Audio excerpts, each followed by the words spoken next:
Pirmās nodiluma pazīmes uz parketa. Ko darīt? Galvenais negaidīt, rīkojies. Dzīvnieku grauss un skrāpēts, nobers staigājot pa vienu to pašu vietu, nepareizi kopts ar nepiemērotiem līdzekļiem. Slīpēt? Noteikti nē. Tā ir izmesta nauda vējā. Es parādīšu labāku risinājumu. Izmantosim mīksto padu, liksim pa virsu 180 grauda slīpsietu un pulēsim.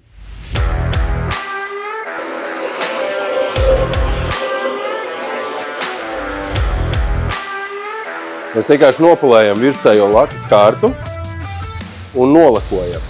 Galvenais ir izmantot tās pašas bāzes laku, kuru mēs esam pirms tam vēsturē jau likuši agrāk. Mūsu iegūms no tā ir 3 reizes lētāk, 10 reizes ātrāk.